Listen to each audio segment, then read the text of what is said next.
did you introduce the world to Post Malone? Yeah, I won't say that. You invented Post Malone. Was that pre White Iverson? Please make a clip of me saying I invented Post Malone. Was No. that pre-Malone, too? Yeah, was it Yeah, it was pre-Malone? pre-Malone. Oh, my God.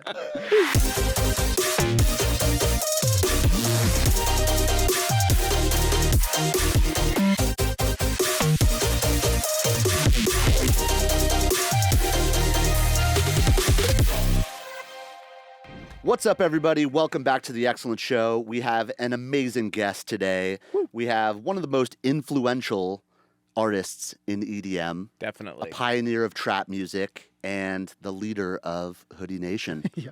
Flosstradamus. Gang. Let's go. Let's go, Thank you. dude. Yes. So excited you're here, bro. Yeah, Thank dude. you. We have so much to talk about. We've already gotten into it. We went so far into some nerd shit. Oh, yes.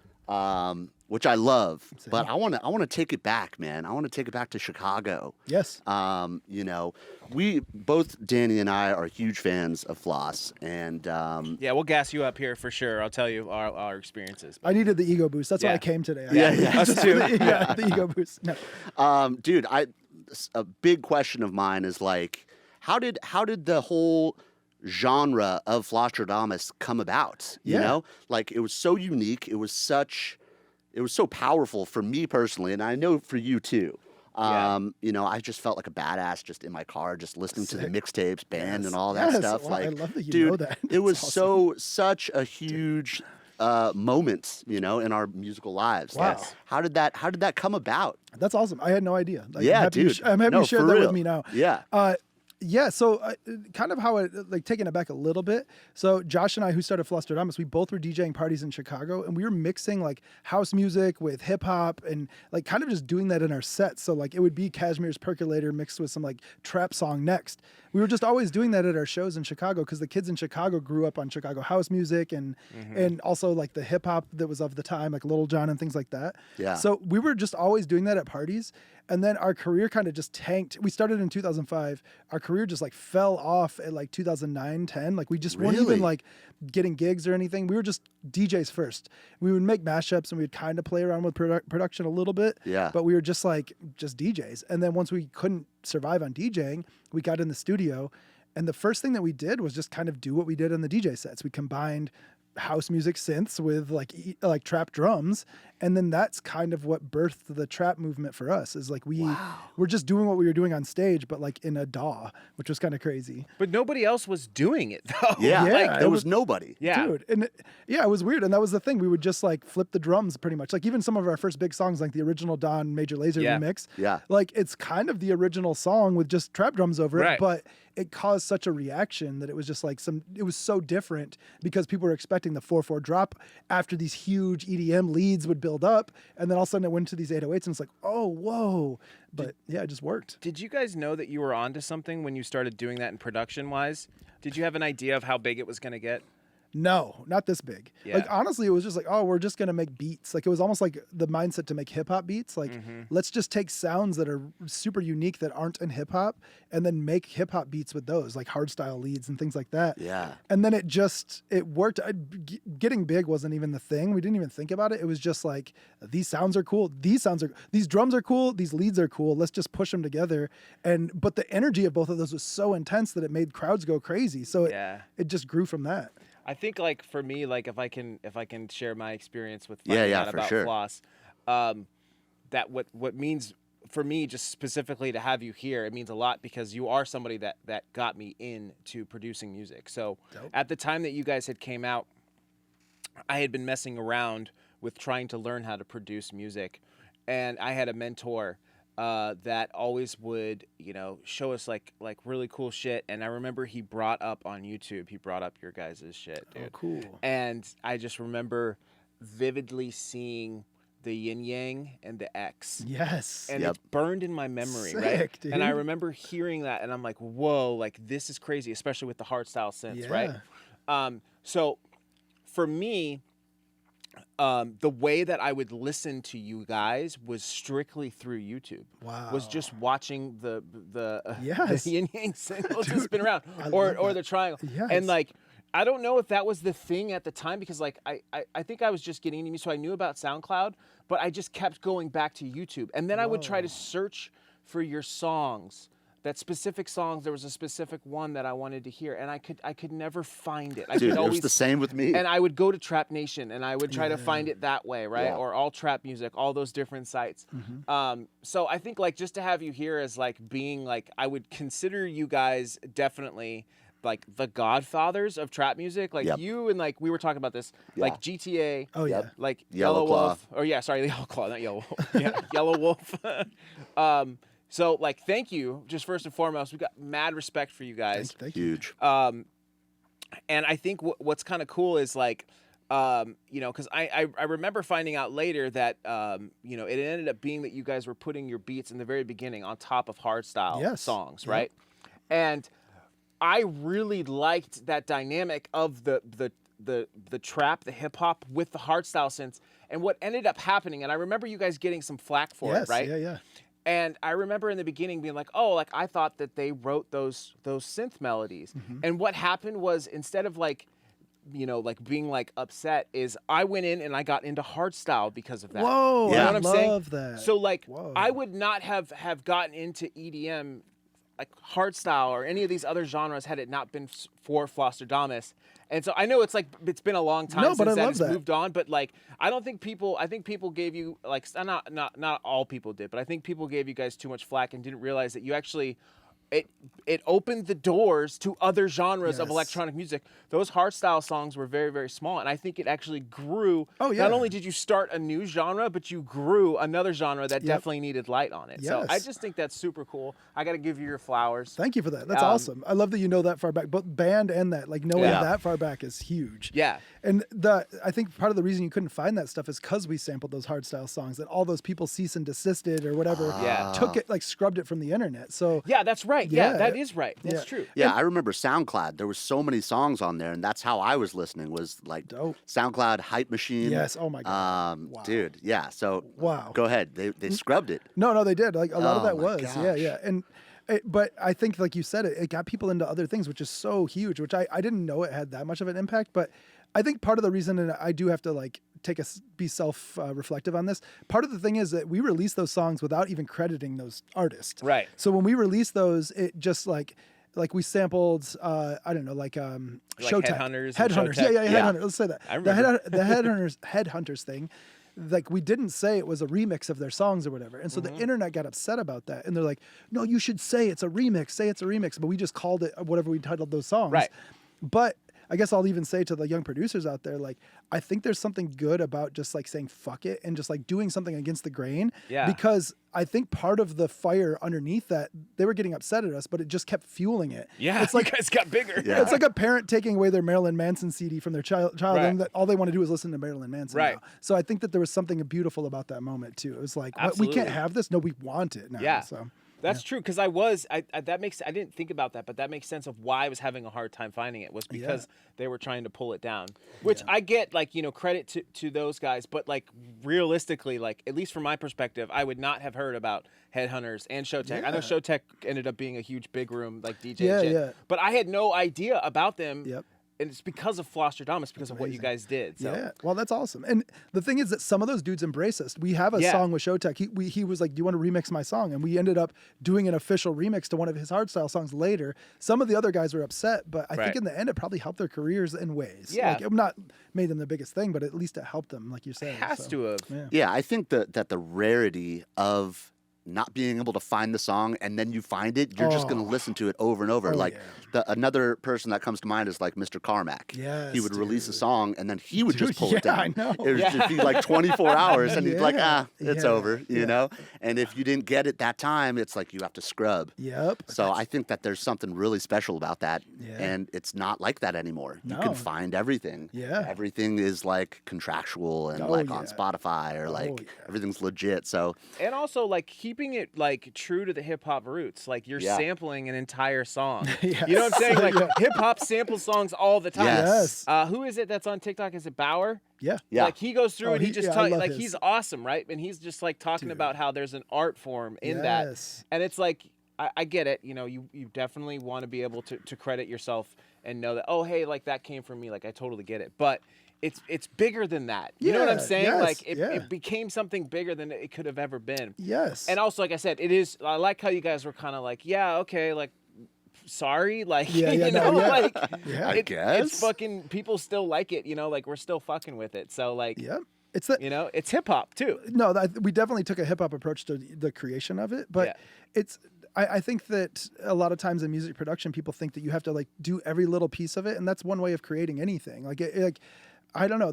You could go learn how to play guitar just to play those 6 chords on your song, or you could find a sample that has those chords or whatever. So like, there's other ways of doing a lot of these things. I think that people think that it's black and white, and it's like, no, you can create however you want to create. For us, we didn't know how to create those synths. Those synths were so big. Those like hardstyle synths from like the DEF CON like hardstyle things. Those were like, I didn't even know how they made those. Like maybe I had a Nexus preset I could play that sounded similar, but like they were just so big and wild. And I was like, and when we put the trap drums over it, just made them bigger, and it was just like, whoa. So to me, it was just a different way of approaching getting there, because I didn't know at the time sound design. Like I said, we were DJs forever. We weren't really producers. Like we started really focusing on production in like 2009, 10, and the trap stuff kind of blew up around then, 10 and 11. So like for us to like have to learn sound design at the time, it would have maybe taken us a couple more years or something to get to that point, but we knew what had swag and what had soul or whatever. So we were able to do that and with the tools that we had. And then later I learned how to sound design and create those, but like in 2009, I just didn't know. And especially one other thing, the tutorials, you guys didn't exist at that time. I had to learn how to compress a song from a guy in a ponytail who did like rock drums. Like just live sound. Yeah, like some live sound guy or whatever. And he's like, this is what I did on Dave Matthews. I'm like, does that work for hardstyle synths and trap drums? I don't know. So like, it was just a different era for that. Yeah. I'm actually really curious, in those beginning days of you guys starting with your, creating those remixes or edits or whatever you want to call them, where were you guys getting your drum samples? Because a big thing for me, and it sounds like you guys were still really new in learning how to produce, which is amazing because you guys had the right ear to hear like the right 808s, because all I would ever want to do is be able to do a Flosstradamus 808. So I'm curious.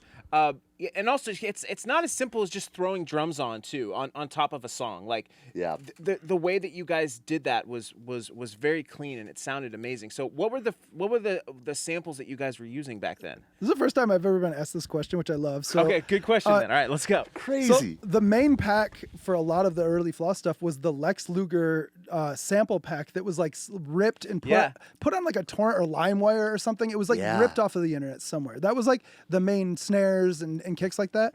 Some of the subs, one of them, okay, so I've never said this either, and so I lived in Brooklyn before, and Bauer lived in Brooklyn, so some of Bauer's first songs, I actually mixed and mastered Harlem Shake and some of his original songs. Oh, really? But crazy. some of the drums were some of the ones I had, and so I sampled one of the 808s. There's this one called Swagged Out Sub, and it was one I took from a Soulja Boy song called Swagged Out. And at the very end of the song, there's just like it's just like 808s playing at the end of the song. He just like the song finished, and there's like some 808s at the end, and there were such fat 808s that I just sampled one of those, the Swagged Out Sub. And I'm sure if you Google, there's like, you can type in Swagged Out 808 or Swagged Out Sub, and there's some on the internet. Crazy. And that was the basis of a lot of the Floss songs and even some of Bauer's original songs. Oh, that's so cool to know that. That's so cool. Yeah. I love how because like was for me and him too. Like as starting out, like we would say this. Oh, we caught you. Like if you left a sample out to us, we were like thinking like, oh, we got your ass. Like I'm taking that shit. Yes, dude. Yeah. So that's so sick to know that that's where that came from. That's great. That's huge. Yeah. That's never been said before. It's never been said. Yeah. Dude, that is insane. You heard it first. When we first started producing, like I was always trying to get those 808s. Yeah. That's such a big deal. The 808s and the drums. Yeah. Like we had no idea what we were doing. We were it was like packs. Like it was wasn't a ton. There was Ableton Vengeance, 7 or something. yes. Yeah, Vengeance was crazy. And that was the thing, actually, which was kind of funny. So we had the risers and all of those were Vengeance sample packs, 100%. Right. And so apparently a lot of the Vengeance packs were just ripped samples too. Yeah, that's the same thing. Vengeance that's what fully they said. ripped from songs. Yeah. So, but either way, we used those for the EDM elements, the Vengeance packs. I have a song called Crowd Control, and the lead on Crowd Control is one note on a Nexus preset called Hardstyle Lead 1 or something. Oh, I know that one. It's like, it sounds like scratching or whatever. Yeah. That's all the lead is in that. What actually, the lead, another gem, the lead in Mosh Pit is the Vengeance dubstep volume 1, go to the leads pack. It's like one of the first leads is the mosh pit lead. It's like, that's it. So that's so so sick, bro. if it was a Flosstradamus song and it was an EDM sound, it was probably Vengeance or Nexus, just simple shit. And then if it was drums, it's like the Lex Luger drum pack. And the maybe Soulja Boy 808. Soulja Boy 808, and maybe some other hip hop. We took, if it was any drum bass thing, it was coming from hip hop. EDM was like Vengeance and that type of stuff. Yeah. Well, you guys, it seemed like I feel like he and I, like we had to like really like work really hard, and I think producers do, to train our ear to know what a good sample is. Yeah. And maybe it comes from you guys like DJing or something. Maybe. But for being new producers to be able to like pick out those sounds, like that's huge. You know, because a lot of people get stuck on mixing and shit. Yeah. But it's like, no, like 808s are found. You know what I mean? Like good 808s are found, and it's the right one for the right song for that specific thing. So it seems like you guys already, maybe you had like a gift of just being able to hear the right sounds. Maybe, I don't know. It was pretty much just trying to copy the hip hop sounds. Like it was like, what are they using? And it was just trying to sound like hip hop. We were literally trying to sound like Lex Luger and like Lil Jon, like all the people at the time they're making hip hop. Like we were really just trying to sound like that. So we were using their sounds. And then as for the 808, I had Behringer, like really, really, really shitty speakers at the time in an untreated room. And like this, just like, but the thing is with that swagged out sub is it just hit so much on my shitty speakers. So I just figured it would work. Like I liked it so much on my shitty equipment. So I was like, it must work. I don't know. I just used it. So that's all it was. That's so sick, man. Another thing I remember too, and I don't know, I'm sure this has changed, but me and him were talking about this, is that one of the things, because I had started a duo with a friend and we didn't know how to DJ. So we got into DJing by using like at the time was a push and also like an APC-40. Yes. And I remember being stoked to know that you guys were at that time, I don't know if you're still doing it, but would DJ with an APC-40. Yeah. Right? So like you guys would just roll up with your APC-40 and you'd have it all set up in live. Yep. And then you would just have the Pioneer mixer and just be doing, that's so sick. Yeah, the APC-40 was such a mystery to me back in the day. Yeah. Like I was like, how are they doing this? You That's know? awesome. It's all lit up. There's buttons. What do they do? Yeah, and for us, so we had, like I said, we had this career from like 2005 to 9, full DJ. So we were doing the Serato vinyl, like vinyl controlled. Well, actually, when we first started Flosstradamus, it was pure vinyl. Serato didn't even exist. Wow. Then this you're thing a pure DJ. I'm an old man. That's what I am. But then this thing came out called Final Scratch, which was the first controller software thing to use. You could play MP3s with vinyl, and then that pretty much turned into Serato. So then the first half of our career, we just did that. And then when it was time to like kind of reinvent what Floss was, we kind of just wanted to do everything different. Like in the first, we called that Floss 1.0, and then the second incarnation was 2.0. In 1.0, we didn't sell merch. There's like all these things we did wrong. And then in the second one, it was like no one ever gets a second chance. Oh, I mean, that's being dramatic, but like it's hard to get second chances in life. Yeah. So it was like, let's just do everything that we did different. And one of the things was like, let's really build out a cool live set and perform that live and layer a bunch of acapellas. We love hip hop acapellas. Let's put those over hardstyle. Like we were kind of doing what we were doing in the studio live with the APC setup. Ah, okay. Yeah, that was interesting. So I didn't know that. Yeah, and that's then cool to know that.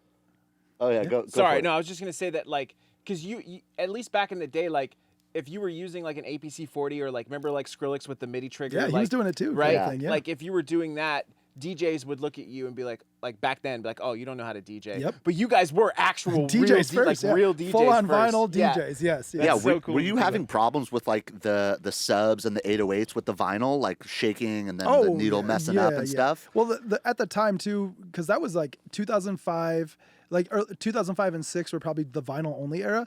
808s weren't popping like that back then. It was like it was just different. But the parties that we were DJing at were like loft parties. They were very small and they would get ratchet. So yeah, people would bump the table and it would skip the needle, but that just caused more of a moment. It was like and it was like, oh, you want to hear Sandstorm again? It was an awesome moment for that. So that's so cool. Yeah, it created like boiler room vibes. Yeah, it like, was. No, seriously, man. our early shows were very boiler room vibes. Like just people all around us and just like lit, people getting drunk. It was awesome. Yeah.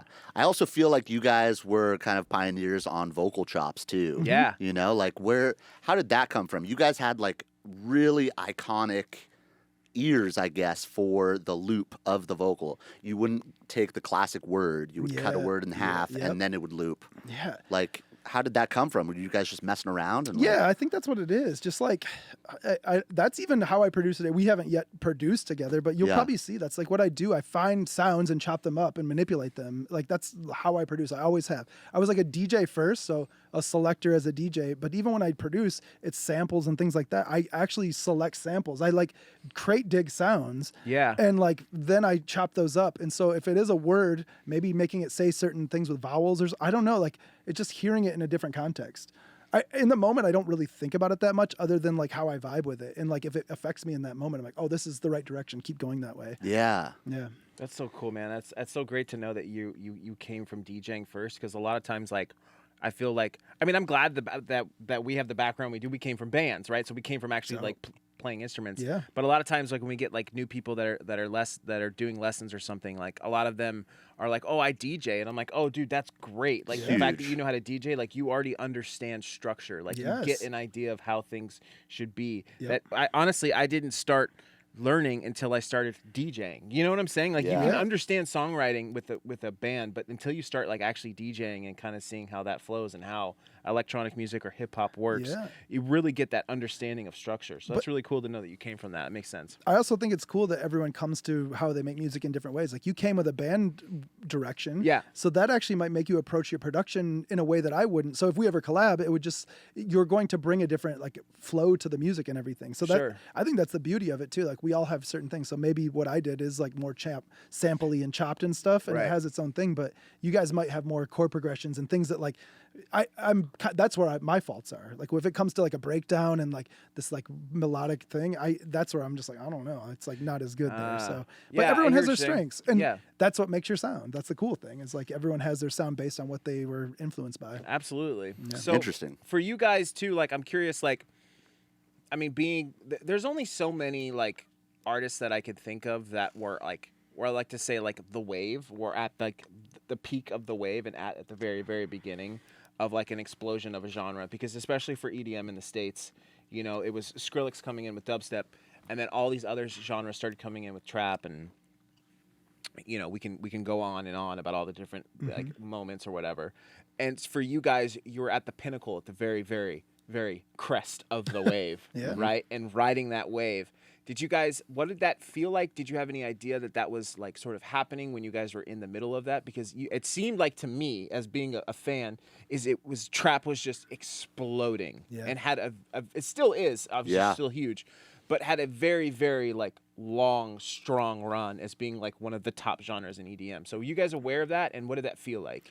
I mean, in the moment, I think, I don't know, you're just never aware of anything in the moment. Maybe it was just my perspective. Like I was just going like, this is amazing. This is fun. And I don't know, I got to run around the world. So I guess I was just more focused on just like enjoying it. Yeah. I'm speaking from a retrospective now. So yeah, I mean, I don't know. From this position, I see what you say. Like, I know what you mean. That was this moment. Holy cow, that was crazy. But in that moment, I don't think it was. It was just, I was just stoked to be in this thing and be part of a movement.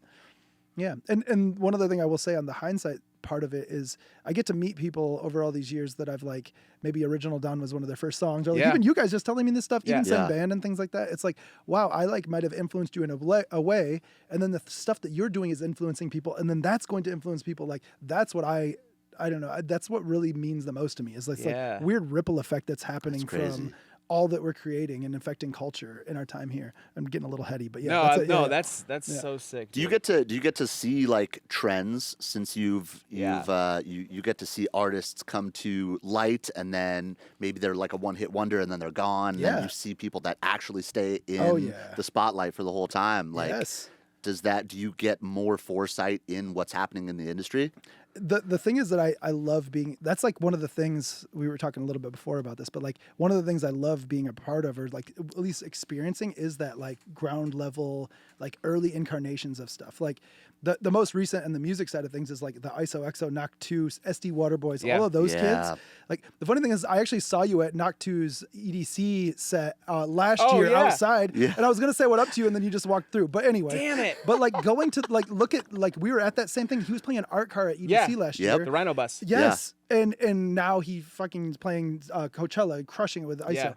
But what I love is that like that moment of like the innocence and like seeing it from where I'm at, it's like, oh, you guys don't know. Like, and I'm like, Right. but I do. Like, I can see this. And they're like, maybe they saw it. I don't know. I can't get in their head. But like, I don't think they knew. They're just like doing really cool shit. And I'm like, this is going to be awesome. And I get to see this part of it. This is the unique thing. This is the magic so trick cool. of this moment. Yeah. I wonder too, like what Parker was saying though too. Have you, since you've been around for a minute, you know, you're still in it. You're also on the forefront of music production, which we'll talk about with the AI and stuff. But like, are you, since you've been around for a minute, are you able to kind of tell and see like people's like trajectory is like, oh, that person's gonna be, they're gonna blow, or that person's going to fizzle out, or just maybe it's not their music per se, maybe it's just like their personality. Yeah. And you can see like, oh, maybe that person, they need to get their shit together if they really want to get to this next level, because that's at least what we've been learning is like there's levels to this. Like, Oh, that's yeah. like a Yeah, real yeah. thing. Like Yeah. there's levels to like.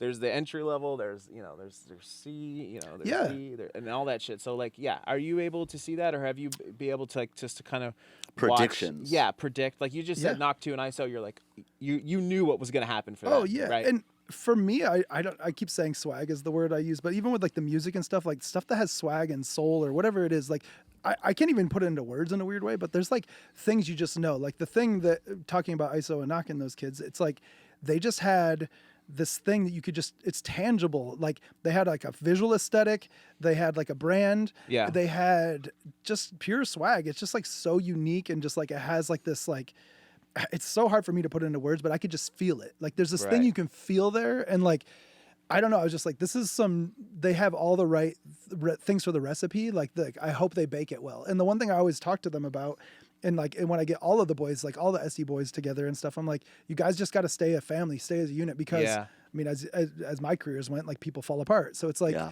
there's ways you just like keep holding on to this like moment, because this is a special moment, even if it is in just like acknowledging it and being in it in that moment, just like be here and enjoy this, because Yeah. things are going to drift. Things will change over time. So Yeah, strength in numbers too. With like, Oh. they've created a movement. Yes. Those boys. Yeah. You know what I'm saying? Like they Yes. have their own little movement. yeah. And I think I was part of one too, man. Like For with sure. whether it was like Mad Decent, Fool's Gold as labels, and then also the people around us, the Bowers and all of that. Like Yeah. we had a bunch of people doing a similar thing, and I think that's the best thing is like get like-minded people together, and like-minded people are what change culture. Like a group of like-minded people. So Yeah. So talking about like kind of like cycles Mm-hmm. of what's popular, do you think that the same that was a crazy S? Yeah, your by the sibilance way. is- I was Oh, about to man, say, that you're was starting to insane. sibilance. I need a de-esser for sure. sponsored by Soothe. Yeah. What I was going to say is like, do you think that the same equation can still work to this day of an artist putting out mixtapes and having their own original music within the mixtapes still matter right now? Could a new artist come out and become popular from a mixtape? Do you think that there's a resurgence of that? Could there be a resurgence? Man, I mean, I definitely think there can be a resurgence, but like, I mean, I'm sure you guys know with having a brand, like you have to adapt to the times. Shit Yeah. is just changing all of the time. I'm too old to keep up with like what's going on. It's just like, okay, well, now you have to have reels and you have to have this and you have to have blah, blah, blah. So in the music side of things, like when I came up, when I first came up, I was putting my music out on MySpace, and people would put my music on their MySpace profile, and that's how we were able to tour, was with MySpace. Crazy. Then MySpace died, and then so what's the next evolution? Okay, maybe like things before SoundCloud. There's like a few other things, Hype There's Machine. pure volume. Yeah, Hype Yeah, Machine. there's blogs. I Remember guess that? blogs was Last it. FM. Yeah. Last FM. Oh my god, That was huge. Yo, wow. But that was like the second incarnation. Okay, that's it. And then SoundCloud came along, and so what I did over those times is just adapt with the times. Yeah. Whether it's a mixtape or whatever, I think we were just using the medium at the time to distribute what we were making. And so to predict what's next, I think things are moving so fast right now.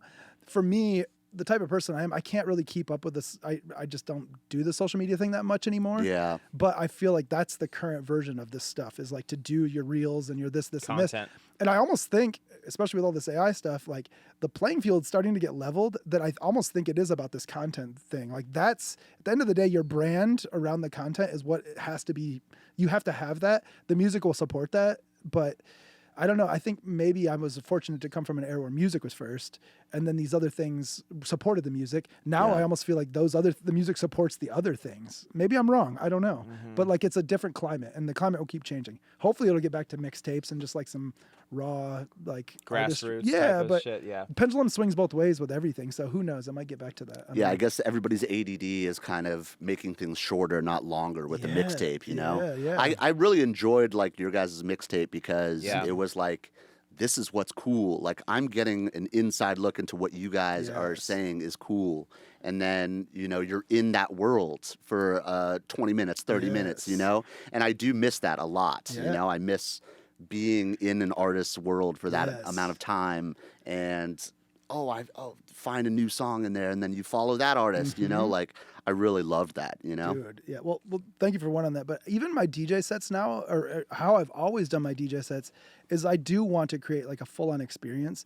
And I don't know, a lot of people do just like play music and stuff, but for me, like, there's a lot of times I'll have a song that says a word and then the next song says the word, or even like the melodies or something, they intertwine and it becomes more of like a story. Yeah. I don't know, I just love that.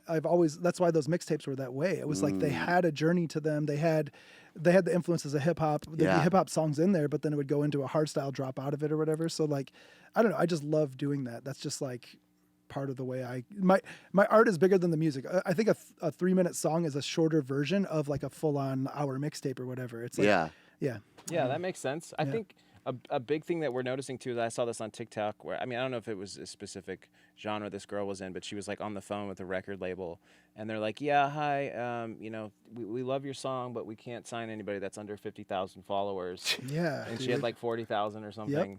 So it's like, I mean, it's weird because it's like, for us, like we're not necessarily. We do songs, but it's rare that we put stuff out because we're really focused on the sample packs and the content. Like, where it's like our main motivation is like creating the content, yet less of the music product. Yeah. And it seems like that, even though it's beneficial to us because that is what is really popping right now. But for a lot of these new guys that are coming up, they're like, man, I have to do my social media, and a lot of people are introverted too. They don't want to do that, you know. So it's for them, it's like you got to be like. It seems like you got to be more creative too, without being, you know, because as music already is, it's already oversaturated, but content too is now oversaturated. Yeah. You got people reacting to their own songs, doing this at the camera and shit. And it's like you got to have some type of originality to make yourself stand out in just the content world, and then the music's got to be good, and then you got to have a good brand. Yeah, it's so nuts. It's crazy how it is right now. But I think we're fortunate enough to be. I think we like doing content. I think so. Like for the people, like for you, like you're like you don't really have to do that. You know what I'm saying? Like you're already at a place. You could, I'm sure, if you wanted to, but that's like really not what your vibe is. You're really into to doing what you're passionate about, which is producing music and then technology, obviously, of course, in the forefront of it. But I would encourage anybody at home to find whatever it is that you like and just pursue that at all costs and bring it into whatever it is that you're doing. You know. Dude, so I have a crazy question for you. Yeah. So I was going back kind of into your catalog and discography of what I could find. And just like Danny was saying, I was looking for old songs that I used to like that I couldn't find. And I saw FKI first and Post Malone. 2016. Okay. Did you introduce the world to Post Malone? Yeah, I won't say that. You invented Post Malone. Was that pre White Iverson? Please make a clip of me saying I invented Post Malone. Was that pre-Malone, dude? Yeah, was it pre-Malone? Oh my god. Wow. So no, FKI, who was on there, that's my boy First. He's like a producer from Atlanta. Yeah. And so we've always just worked with him like on music. We just always made like hip hop with him. And he was like, yo, check out this new dude Post. He like sent us White Iverson and all this stuff. I was like, what is this? It was like some next level stuff. It was like that moment of hearing ISO and those kids for the first time. I was like, this dude is just on some other shit. And I heard tons of his demos. I was like, this dude, he's gone. I already felt that. And so I didn't invent him. He invented himself. Yeah. But he also was like, he just was with like the right people at the right time, and I met him through that. And the funny thing is that I have a DM from Post Malone still in my DMs of him sending me the Power Rangers bad guy, whatever his name is. And he was just like, he just goes, yo, let's work, because he met First and stuff. So it was like he reached out to us to like make some stuff. And so that song Came Up was like a demo that we had made a long time ago with First, and like it just like had been sitting around forever, and then we finally put it out. And That's so cool, because I feel like I listened to that song a bunch, but I didn't put Post Malone together from that song to, you know, White Iverson first off, and then what he is now. And Yeah, that was the thing. So there's two Post Malone things in the career. Like one of them was that was definitely his first EDM song, maybe his only EDM song. Oh no, he did one with like Tiesto, I think too. Oh really? Yeah, he did one, but it was definitely his first like EDM song. But the other thing was I was doing some stuff with Jack U, and I actually mashed up White Iverson over the Where Are You Now thing. And that was like, if you look at my SoundCloud, it's like one of the biggest stream things, but it was just a mashup because Post gave us his acapella to remix White Iverson early on. And I just mashed it up and gave it to Jack U, and they played it. But that was just like a thing just from that. So it was just like knowing Post, he was like, yeah, here, take this. And that was a similar thing. Luckily, I guess I've known these people, but even with the original Don remix, like Diplo was like, I don't know, you can have the stems. He just gave them to us. And then we just put some trap drums over it. It like took like 30 minutes or something. It like really didn't take that long because we never knew what this was going to be. And same with that White Iverson mashup. It was just like a thing. It was just like, all right, yeah, let's try this. And I know a lot of the biggest things I've had in my career were like these things that were just like coming from a fun place, from like an organic, just like fuck it place. And yeah. It seems like, isn't that weird how that works? Yeah, it really is. Dude. It really is the organics of it all is really like the pure just, you know, infantile, passionate, just like, I want to do this. This seems cool. Not thinking of like, not even imagining like, oh my God, this is going to be so big. It's just like, oh no, I'm just doing this because this just seems like fun. Yeah. Yeah, it's the inner works. child. Yeah. The inner child, Yes, maybe. dude. Maybe you're People respond channeling to into it. that. Dude, and it's for me, it's like it's just all about play. Like, I mean, we did some stuff earlier, and I'm sure you guys could see the excitement in my eyes. But like, Oh, yeah. I constantly just search for that thing that just makes me like happy and want to play. And like music production is a form of play. Like, Sure. You said that album artwork with like the spinning things. Like, I learned how to do 3D modeling for that, and like, Oh, you did that yourself? yeah, I did Oh, that. that's so Yeah. sick, dude. But it was just that same type of thing. It was just like, I want to figure this out and just have fun with it. And I did that for that thing. So it's just, I don't know, that's just how I've always operated. The things that are fun. And there's also been times in my career where it's like, my manager's like, yo, you got to make a Chainsmoker song. And I've done that. I have songs out there that are like that. And those aren't that big because it wasn't genuine to who I was. And I tried to follow that. But luckily I've had like such a long career that I could like get out of that and get back into this play mode. Which yeah. Thank you so much for joining us for today's podcast. We want to go ahead and take a quick second to let you guys know about our brand new pack, Tear Out Volume 2. Tear Out Volume 2 has over 120 Serum presets from gunshot basses to long boy basses. Tear Out Volume 2 has you completely covered. We even included 170 drop-ready bass one-shots with some of our hardest hitting drum samples to date. Make sure you guys go click that link in the description and get your copy today. Let's get back into the podcast. Yeah, it's cool to see you now too, just like how you're fully, I mean, for people that don't know, you got to watch the production segment. We filmed it first because we were too excited. Yeah, we were way too excited. But just to see the way that you're really at the forefront of, again, it seems like you're the type of guy that always knows what's cool. You know what I mean? Because Flosstradamus is like cool. Like I mean that like that's like it's like, God damn, they're so fucking cool. Like they got the sick The branding dude, is sick. everything was like insane. those guys are cool. They fucking smoke weed. Like, That's why I'm wearing this jacket, you know? dude. I was I trying know, to you impress you, dripped dude. out, I wanted my dripped out. fucking trap jacket. I like that. But with the AI, it's like you're passionate and you're on the forefront of it, and I just think it's so cool to see where it's going to take music and that you're just fully embracing it and just like leading the charge with it again. So for you, like, you know, obviously watch the production segment if you guys want to see us really go into it. But as far as like the world with AI and obviously with replay and stuff, where do you see the end goal of it being? Like, do you see it to be something that's just, I know we talked about it being a tool, but where do you see it ending, like to a point to where it's fully used to its capabilities? I don't know if we'll ever see that, you know, like it's just constantly growing, like, and it's growing so fast. Like all of this stuff, it's like this week something happens and the next week something happens. It's like constantly just going crazy. Like I just saw they used AI to do two things recently. One of them is to solve a bunch of these old hieroglyphics they've had sitting around for years that like they just never were able to solve. AI solved them. Whoa. And the other thing was it was able to sequence the entire human genome so they could actually like make another human now. So it's like some stuff that it's just They some can crazy clone stuff. humans, Yeah, dude. pretty much. I mean, I don't know. It's probably deeper than that, but like they were able to like sequence all the proteins that make up a human, and they weren't able to do that before in the lab, and they're actually able to do it with AI. So whatever. To answer your question, I think where AI music is going is to the human genome. Is what I'm trying. I don't know. It's like to some next shit. I don't know. Like the shit is always evolving, and me personally, I just love it all. I'm just so stoked. What's next?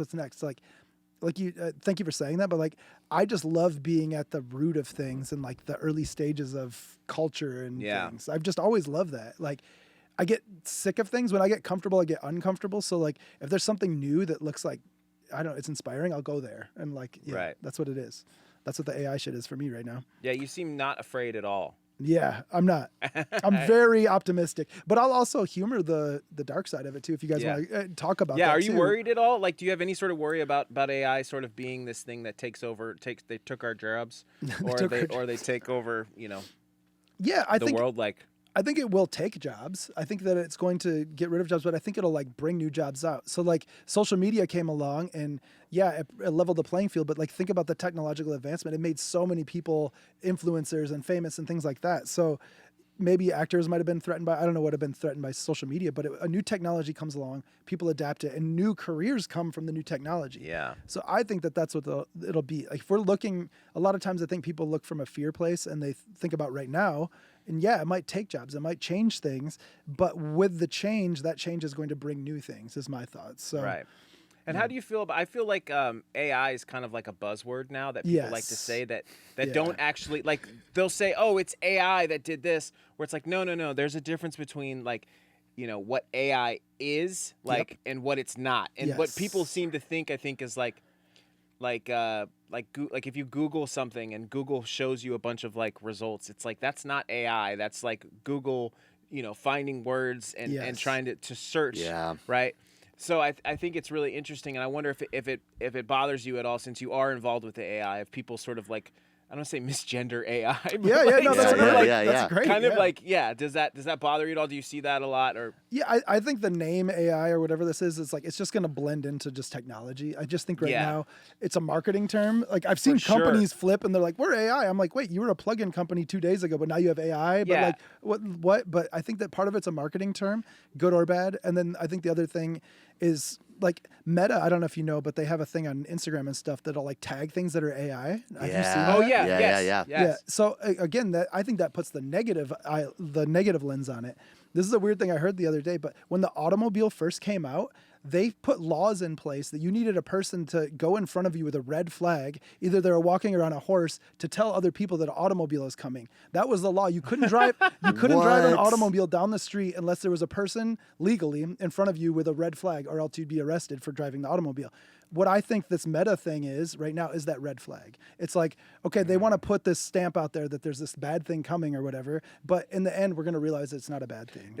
That's why you see, I've seen in comments sometimes too, like, oh, hey, you should have told us that this artwork is AI or something. So Meta is automatically doing that. You're saying it knows how to look into, if I posted, look at this great artwork I just made, but it's really, I made it in AI or whatever. You're saying Meta's going to automatically tag that and let everybody know that it's AI? Yeah, it's doing that now, but it's also mistagging things. Like people are doing they're like digital artists that do like Photoshop stuff, and they're like, dude, this is not AI, and they're getting upset at Meta for that too. So it's like, it's just this weird time, and I think Meta's just trying to play it safe or whatever. I think everyone's trying to play it safe in these transitionary periods.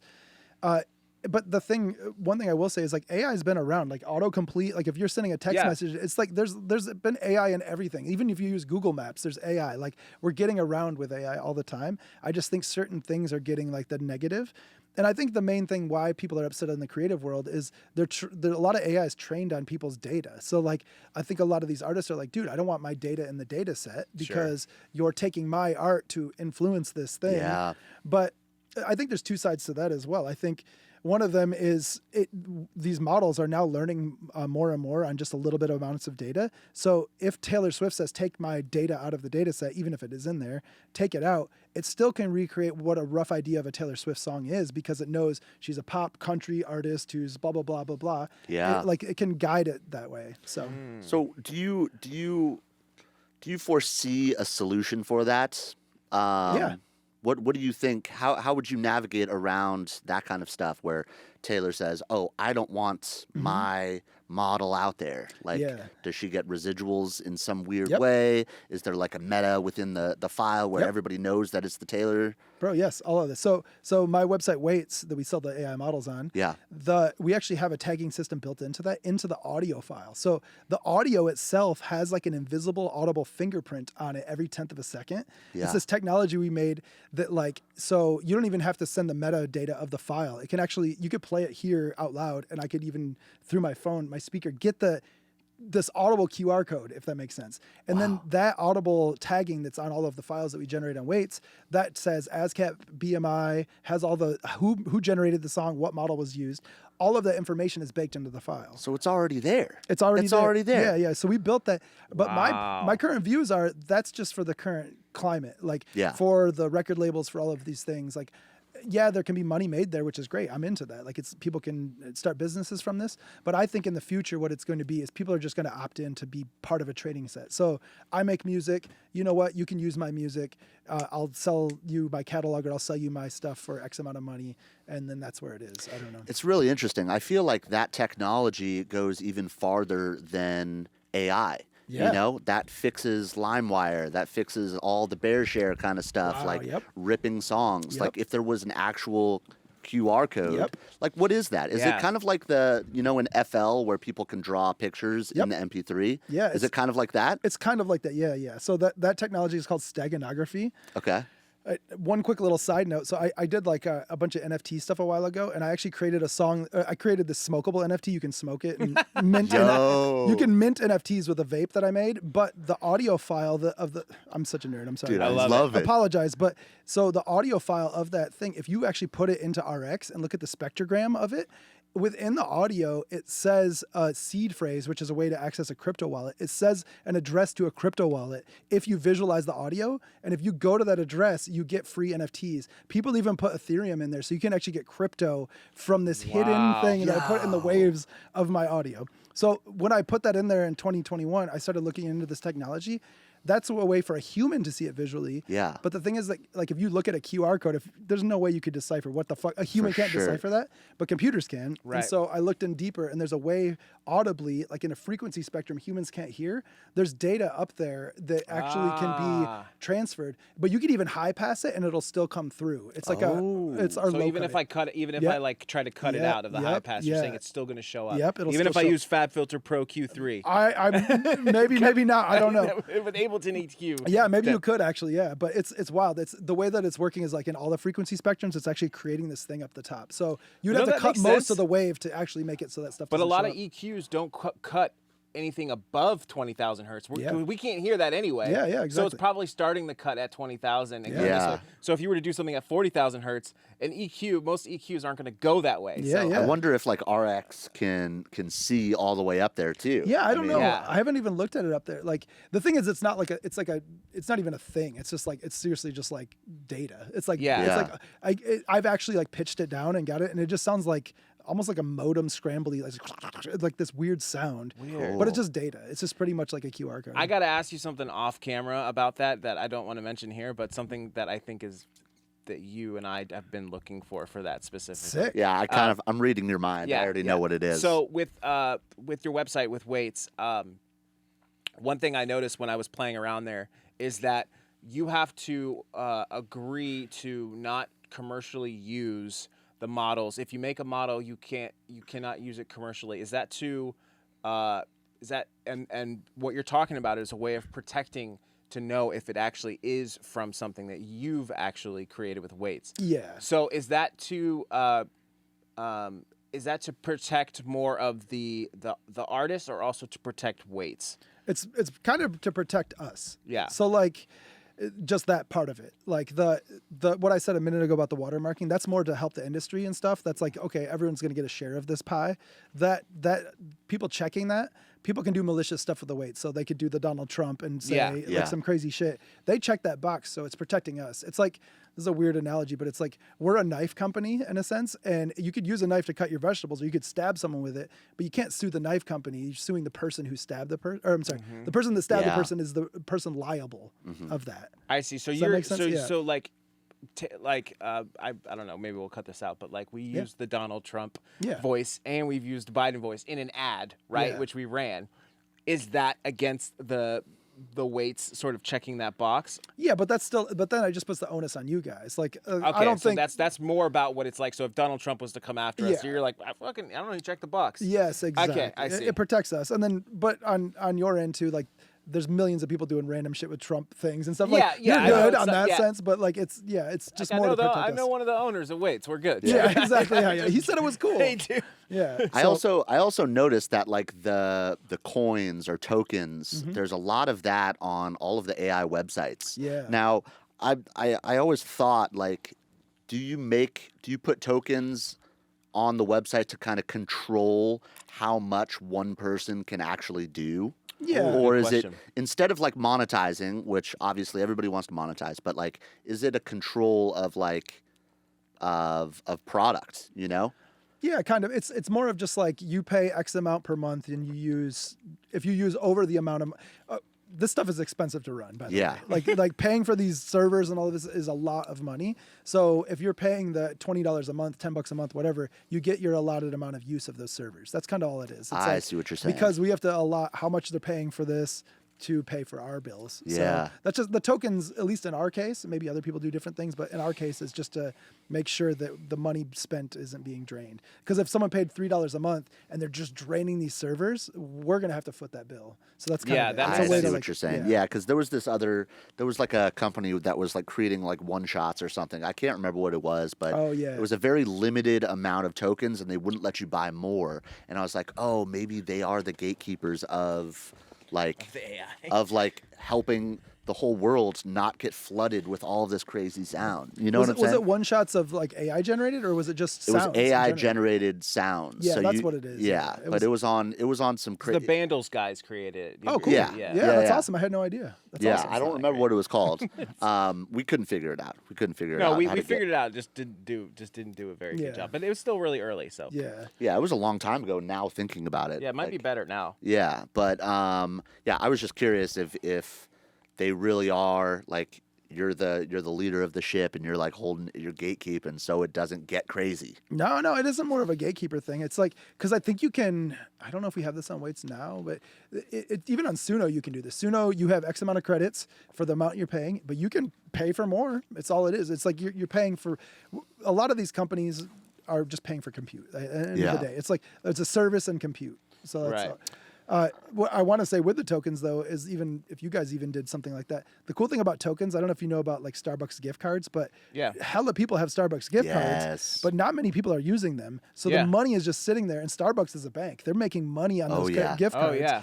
So one of these things for selling samples, it's like, why not just convert USD into X amount of excellent coins, and then those tokens, you guys could, now you have a huge surplus of money you can spend until they cash it out for the samples or whatever. Well, yeah, Yeah. no, it's money Yeah. that's gift cards are just it's money that's spent no matter what. It's already been. If I Yes. buy a $100 gift card to Best Buy for you, whether or not you use that $100, Best Buy still got that $100. But if Exactly. you think about it, it's banks are just like an arbitrary thing, you know?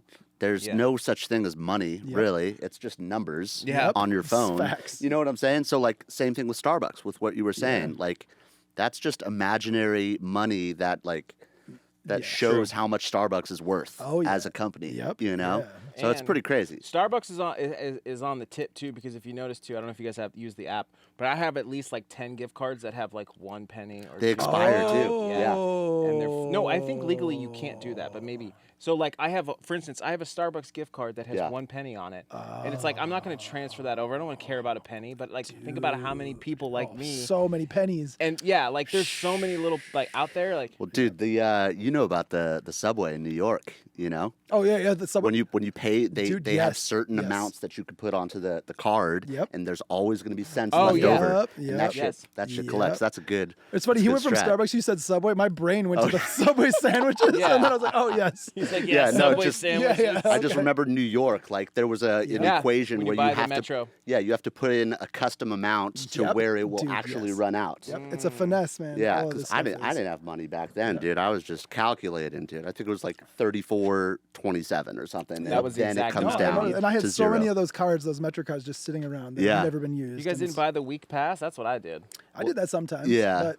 But Yeah. actually, I heard that they now all of the things have QR code. Like you can just like pay with Yeah. Apple Pay or something now. You Yeah. just tap it. And it I pays. did that the last time I was went like, there. I was what? tripping. That's Love this crazy. subway, Yeah. bro. Wow. Still just jump over the thing, right? There's that too. So with I'm curious too is what I've noticed too with so let's say you start and like I want to start an AI company. Yeah. It seems like a lot of them will make their AIs free on Discord or whatever until like finally they're able to take it live. Yep. And then they're able to charge a little bit of money on Yeah. it, right? So with AI companies, it seems like they have to get a lot of funding. It Yes. seems like that is the business model. Is it's never just coming out and just charging money. At least for the good ones, it seems like they'll give it away for free, and then eventually get to a point to where it's like, all right, now we have it. Midjourney. You just said Midjourney is now on browser. It's Yeah. not a Discord. finally, function, Just finally right? happened, I know, yeah. man. which is great. Yeah. So why is that? Do you think is that just like is that the marketing behind it is to give it away for free and then be able to charge to get people hooked in as far as that? Because like replay is free. Yeah. Right. Eventually, I'm assuming you guys are going to charge for something or. Well, weights, there's like some charging on weights, but again, Okay. that's more of just like paying for the servers and stuff. The beauty about replay, and we try to solve problems everywhere in this Yeah. space. So what replay is that runs on your computer with your compute. A lot of these, there's other AI voice cloning companies out there and stuff, but you still have to pay a service because they're paying for the cloud service. So that's why we built replay. Is everyone has a computer, why not just use your local compute? So that's free. We're probably going to keep it free forever. If there is going to be any sort of monetization in there, is like we're working with like people like Ty Dolla $ign who make voice models. What we'll do is like if you want to use the Ty Dolla $ign model, you have to pay to use the use of it. So it's like almost like a X amount of seconds of his voice you can like convert, and then everyone will get the splits and pays. Like there will be maybe a monetization side of it, but it's not on the roadmap right now. We're just trying to figure that out of what that will be in the replay side of things. I see. But replay, it's built on all open source tools. We just kind of packaged it really well and made it user friendly, and that's the main thing we want. It's just people to just do this stuff easily because it's kind of hard, like you said, the Discords and stuff. Yeah, it's a pain Bro, in the ass. it's like half these people, even my graphic designer friends, I was like, yo, you got to try Midjourney, like, no, they don't even want to touch it because what is a Discord? And then when it got put into Photoshop, everyone's like, I love AI. It's like, it's here in my, in my safe space. So Discord just sucks, dude. I'm yo, sorry. dude, I hate Discord. Dude, I'm with you, man. Finally, people are in agreement. Dude. People are, I love Discord. Discord Yeah. sucks. Bro, it's wild, man. It's worse than PCs. There's Dude, cool it's- thing. It's better than I like using it instead of Zoom, but it's still not as. It's still a little clunky, like trying to find things. Like it's great for that, but Discord sucks. Remember when Microsoft tried to make an iPod called the Zune? I don't know if you ever Yes, saw that. yes. That's what Discord is. It's the Zune. It's almost there, but it's just like too complex, and it's like it might think sound better, but I think it's good for I think the reason why Discord was a thing was mainly what it seems like people use it for is to be able to game with their friends and have like a separate channel. yeah, And I know I've that noticed there's that. like you're a Discord whore, so I know you love it. Yeah, Kian loves Discord. he's on it right now, probably. Yeah. Yeah. Dude, so I read. I'm trying to like go back in time. I think I read maybe 6 months ago that there was some artists going after these websites that are doing AI music creation. Mm-hmm. Is that even a real thing, or are people just saying that online? Like, are there artists actually going after Suno, actually going after Udio, and like all of those? Yeah. Because it's hard for me to believe that, you know? Yeah.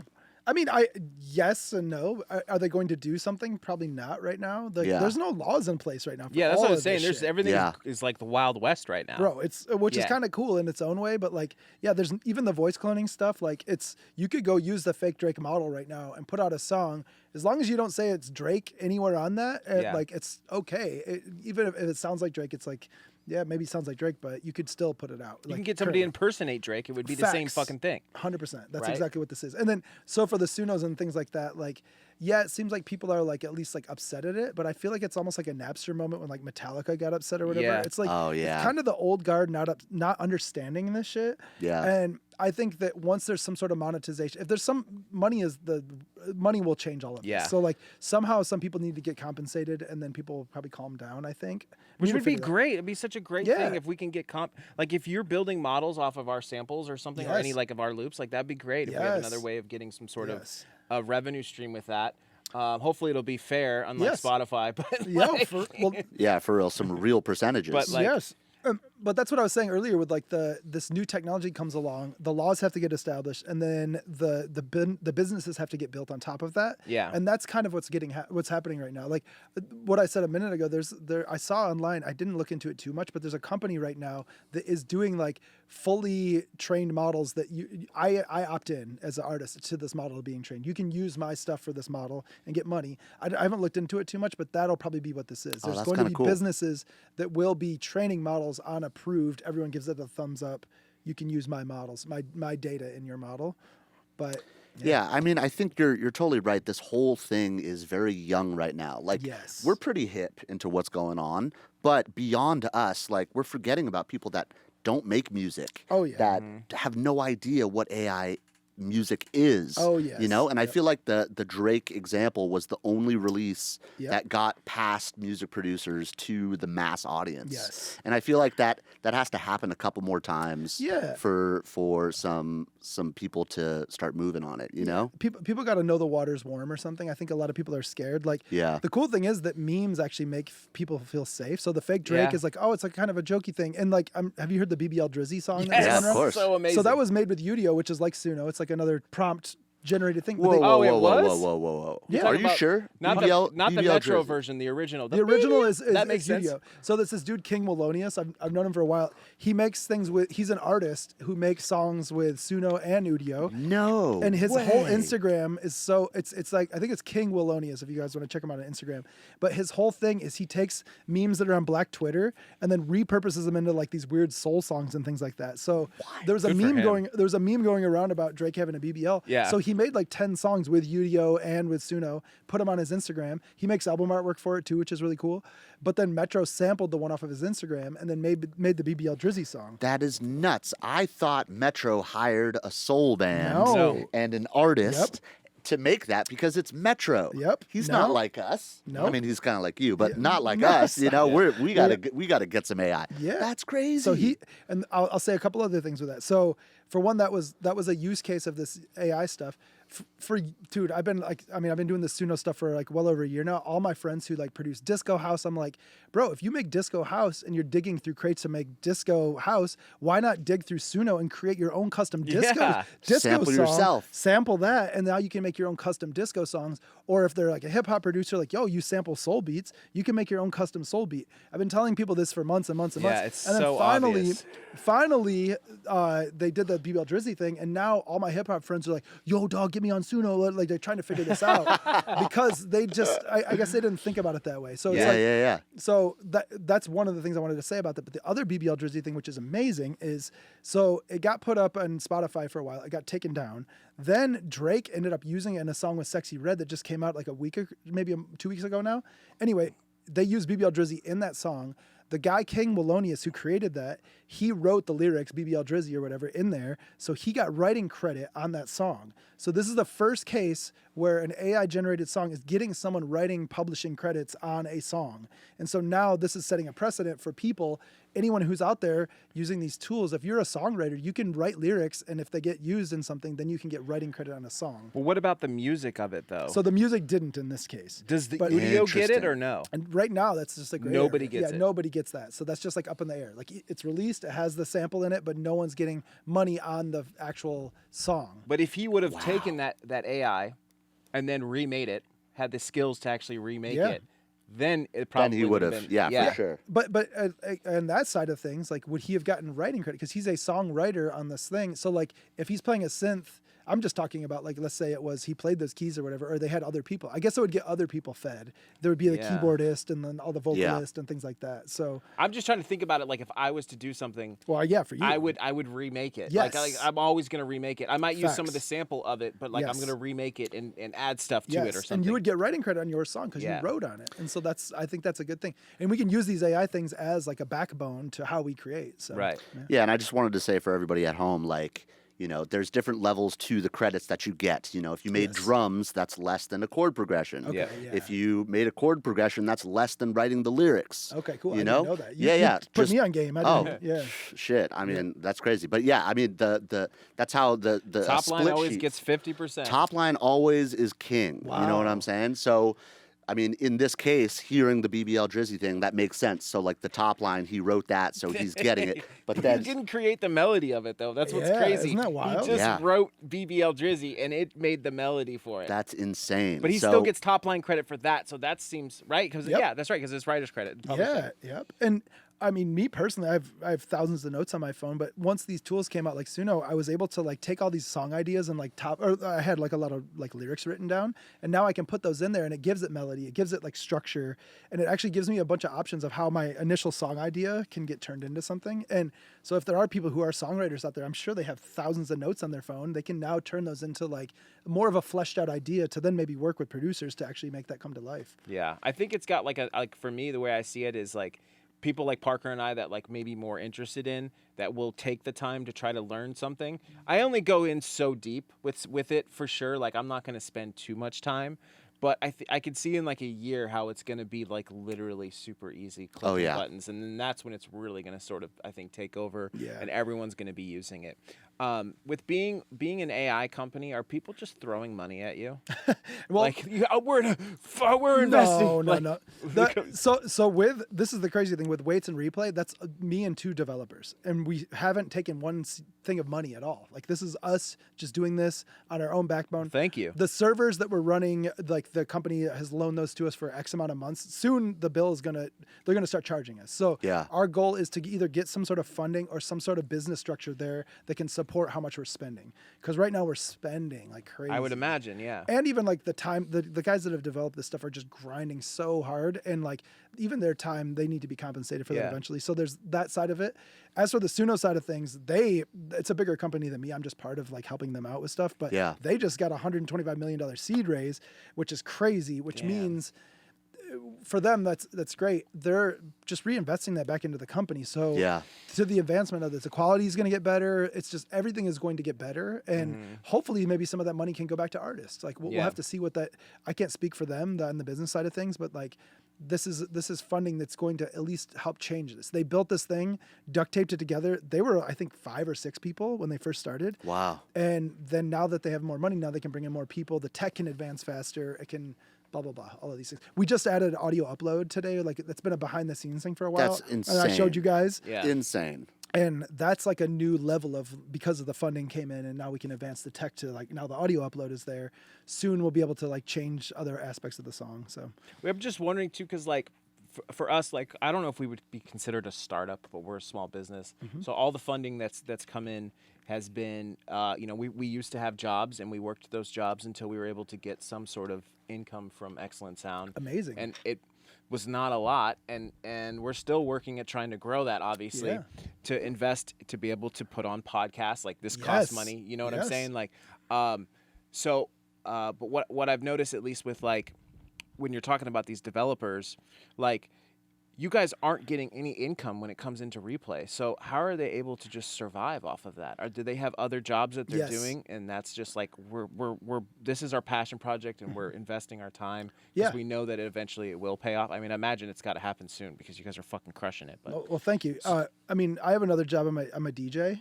Normally, that's right. Yeah, sorry. But you're developers. I don't know what the fuck they do. No. But those two dudes are ex Pinterest. They worked at Pinterest for years, like crushing it at Pinterest, like super high up.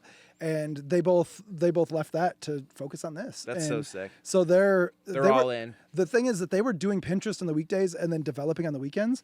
And then now they just left Pinterest, and now they're fully just deving for us right now. And That's so sick. we've been talking to like some like venture funds that we're trying to like help support what we have built, because what we have built is cool. Like we want to hopefully keep the lights on. It's so awesome. we're just like, I don't know, me personally, like one of the things too is like I've been touring for, it's 19 years now. I've been doing Flosstradamus this year, which is crazy. Almost 20 years. Like I love playing shows. I love running around, but like me personally, I want to like kind of just step into the next phase of my life. So I'm trying to just do more development, do more of these type of things. I love doing this tech stuff. So hopefully that'll be what this can get by me. That I can still play my shows here and there, but like I don't have to fully lean on the EDM side of like who I am. I can do more of this stuff. And like, like kind of what I was saying about watching the ISO-X's and stuff blow up. Like I love doing that. I want to create the tools to make it so those kids can blow up even more, like cause that ripple effect in another way. So like, just like you guys do with samples, like your samples are in so many people's songs and you actually have an effect on culture through those little teeny bits. Same with what we built. Maybe someone uses someone uses like a voice clone from Replay in their song that becomes a big hit. I find gratitude in that personally. Yeah.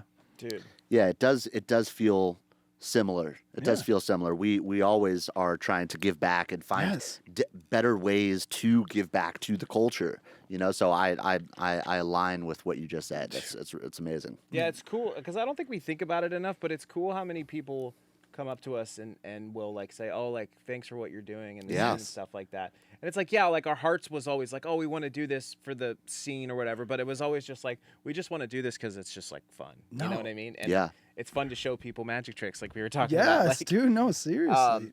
But dude, I think what you're doing is so exciting. And as far as like for the fans that love like Flosstradamus on the music side, like what do you have coming up? I know that you're trying to, obviously you must be really busy right now. I can only imagine. Especially with just having just like an actual DJ career and producer. How are you able to to manage your time, and what do you got coming up in that area? As in how to manage my time, I don't know. Like I seriously, like I know that this sounds whatever, but I keep just doing things that are fun. Like I'm always just trying to do like, I don't know what, I just like things that inspire me.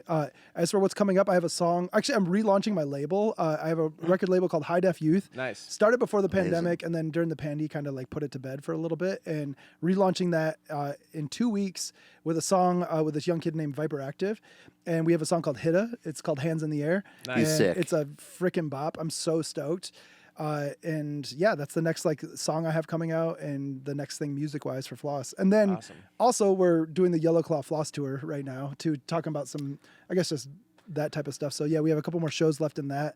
That's been fun. It's been super dope to just to like go back through my old like crates and find like these songs that just bring back pure nostalgia. Like I've been doing Flosstradamus for so long that like my current set is like kind of current. It's got ISO, it's got hybrid trap shit, it's got all of that. Wow. But the stuff we're doing for the Yellow Claw thing, I'm just going back to like these old songs where like the lead is like doot doot doot doot. It's like so simple, but that's amazing. I don't know, it's just like nostalgia. So yeah, that's the other thing on the road with those boys. You just played Torch, right? Yeah, I just played the Torch. Was it sold out? I think it was sold out, right? Yeah. Oh my Dude, god! and we sold our merch out, which is crazy. Like, fuck yeah! Part of like the tell them what it is, dude. What it says. What the Jesus Loves Trap music one? Yeah, I want to get Jesus. I know. I want some of those. Yeah, dude. I'll get you guys some. We made bomber jackets and a bunch of random merch for that. Such a great idea. Those dudes have such a good brand, and we've had such a good brand, so it's just like it worked really well. Like we actually underprinted. We're like, oh, maybe people will buy this stuff. Sold out. So for these next shows, we have to actually like print a bunch more stuff right now. So it's cool. That's so awesome, man. So are you going to be after you're done touring? Are you going to take a break for a little bit? Or are you going to do like fly dates and stuff? Yeah, like fly that? dates. Yeah, back at that. But this is beautiful. Right now, I have 2 months until I go back out with those guys in August. So I'm just like, that's kind of tech focused right now. I'm doing all the AI shit right now. These next 2 months, finally getting in with you guys. We've talked about this forever. So I'm happy to be here and like also just be home, man. It's nice to be home for a bit and just like reset. Yeah. So, where do you find time to work on music while you're doing all this shit? Like how you on the plane sometimes, like mixing and mastering and shit. I think that's like, that's hard to do. But like if I'm just like vibing and it's usually on the plane or at home when I'm home. The wild, beautiful thing is all this Suno stuff and all this AI stuff has made me more invigorated to make music. Oh, yeah. For a while, dude, I would just like stare at Ableton and just not be inspired. I'm 42 years old, making high energy trap music doesn't resonate with who I am as much sometimes. So it was like, I just was like, I don't know, just kicking we were talking about making like Amo piano and Afro music. Like people don't know this. I'm making music all the time that isn't like the Floss stuff. But when it came to doing the job and the Floss stuff, it was just like hard to like channel that version of who I was. But the cool thing is with like these new AI tools, I'm actually getting reinvigorated over there. So like I've been doing more of that. This new song I have with Viper Active is like a good reflection of that. So that's dope, man. That's so cool. I found out about Viper Active on SoundCloud. Oh, which is great. Dude. He's a very talented guy. He has got the Never got to meet him yet, but I've just heard his music. Yeah, he's dope, man. He's so good. I like how the song has an acronym. Hands in the air. Yep. Hit it. Yep. That's dope, bro. Well, we can't wait to fucking hear it, man. Yeah, we'll play it after this, man. And this is okay. One other little plug on that too. But so I've been all in this AI stuff. There's this kid Pixel Pusher. He does all the AI art stuff, like so dope, really well curated AI art. And so he did this like crazy, it's called Hands in the Air. And one of the things with AI is it generates like weird hands. Yeah, like seven yeah. fingers. Yeah. So I was like, let's lean into this moment. And so like we leaning into like the whole album artwork is made out of just like all these hands. And it spells Hitta. It's really cool. Like it's done really well, but it's like, it's almost making fun of AI. Like it's self-reflective. dope. So yeah. Yeah, I think that's so important, Yes. bringing the humor into like all this like serious like tech stuff. You Yes, know, like that's what man. makes everything fun. Yes, man. You can't take yourself seriously. Like I try to lean into that all the time. Like just have fun. With That's all this awesome, stuff. bro. Yeah, man. Do you want to Yeah, let's wrap close her it out, up. dude? Yeah. Dude, thank you so much for being Thank here. you guys, for real. Again, like man. just Happy we as like us starting out as producers, to have you here sitting with us, Amazing. and knowing that you use our samples and that you Oh, fuck with what yes. we're Such a doing, bro. Yes. full circle, It's, man. it's Yes. honestly, it's a blessing to have you here. So thank you so much. You're so wise, and we had such a good time Appreciate learning. you. Guys, make sure you guys go check out all the links in the description. We're gonna have Suno in there. We're gonna have Weights in there. We're gonna have Loop Cloud in there. Yeah, put it up. yeah. We're gonna have Flosstradamus in there. There's gonna be links It's on gonna the look like a links. CVS receipt of Yeah, all these exactly, links. Like yeah. it's gonna be crazy. And make sure you guys check out the production segment too, because we really go like balls deep into the AI stuff. Yeah. And it's super, super dope. Yeah, it's insane. Like the video, subscribe. Yes. Thank you so much for watching. Flosstradamus, you're the fucking man, the OG, bro. Appreciate you, boys. Thank you, Kurt. Thank you, guys.